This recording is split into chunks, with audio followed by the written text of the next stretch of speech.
U.S. President-elect Donald Trump's cabinet picks, including Matt Gaetz for Attorney General and Pete Hegseth as the head of the Department of Defense, will require approval from the Republican-controlled Senate next year. Here's a look at how Trump is choosing candidates and how the approval process could play out. During Trump's first term, he picked lots of Washington insiders for top jobs, like Senator Jeff Sessions for Attorney General and retired General Jim Mattis for the Department of Defense, though he didn't have strong relationships with them. Reuters national political correspondent Jim Oliphant says Trump's taking a different approach now. What we've seen with Trump's picks this time around is a really consistent pattern, and that's been he's going with people that he knows well. What Trump is trying to do here basically is build a circle of trust where he can count on his people in these various roles across the administration to execute his policies the way that he wants it done. The nominees will likely meet with key senators ahead of confirmation hearings to start around the time Trump takes office in January, when the American public can get to know them and their backgrounds and assess their suitability for the roles. All he needs from the Senate is a simple majority, 51 votes.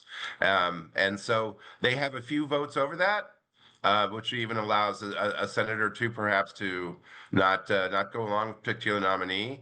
The problem is where you have more controversial nominees, and I'm thinking about now Matt Gaetz to run the Justice Department, perhaps Pete Hegseth, who's been chosen to run the Defense Department, is, there are a lot of questions right now about their qualifications and their suitability for these jobs. So if you were to get a block of Republican senators, let's say 5, they could tank a nomination. Trump could get a sense of potential opposition ahead of a hearing and decide to withdraw the nomination as well. He could avoid a confirmation fight altogether by making what's called a recess appointment. Trump has been talking about doing something called recess appointments, which is it's a mechanism that the Constitution allows where you can instill a cabinet member, an agency head, without Senate approval, if the Senate is in recess, if basically between sessions.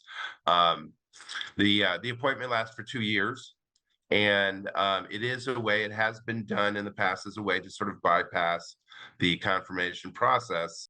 The problem is nominees could be viewed as illegitimate, and it could antagonize the Senate. Republicans won majority control of the chamber as well as the House, and Trump may not want to create divisions before beginning to implement his policy agenda.